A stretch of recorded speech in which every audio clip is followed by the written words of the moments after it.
Sabi ni Brown Pack, si Food Genius Vlog nag-i-expose. Wala naman nung i-expose yun. Puro matagal ng issue yung ini-expose nun. Oo, nung nasa loob ako ng kulungan, hinarap ko na lahat ng ini-expose nun. At yan, umaasa sa internet. Anong expose ang pinagsasabi niyan? Tarantado siya. Hindi nga ho, Food Genius, food boplocks ho yan. Lahat ho na sinabi niya, dinidilaan niya, parang yung suka ko, dinidilaan niya, pati tae ko. Oo.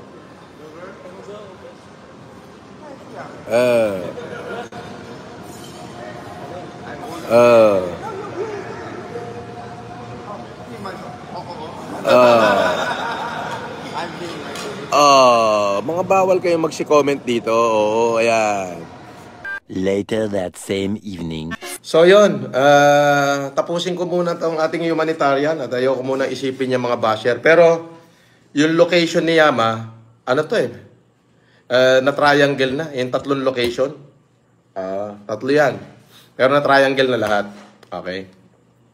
So pagkatapos ito nung gagawin ko, susunod ko siya. Uunahin ko yung Food Genius. Makikita niya. Message ko kay Food Genius, ikaw buha ka ng ina mo, hindi ka na kayang iligtas ng kahit na sino sa akin.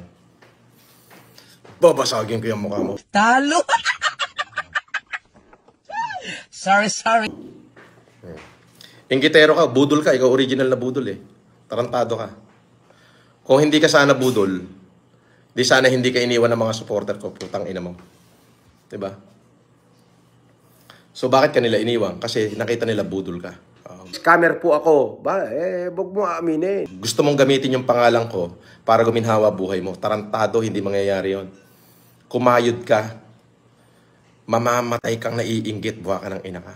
Ako yung pinakaburakot na malupit. Dudurugin ko yung uso mo. Maniwala ka sa akin. Wala naman akong dapat katakutan na. Unang-una, hindi naman ako mamumuliti ka.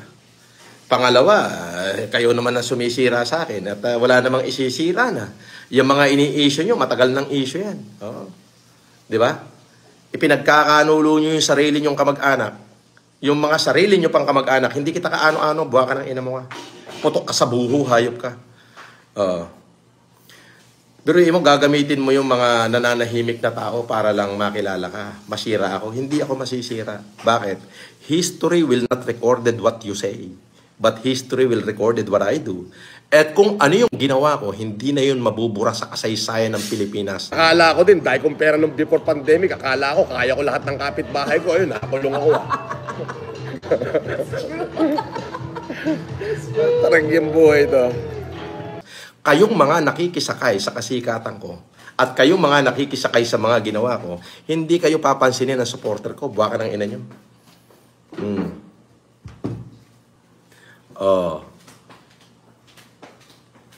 Ayan, lumayas ka rito. Puro ka forma. Gawa ka uli bagong channel, buha ka ng ina mo.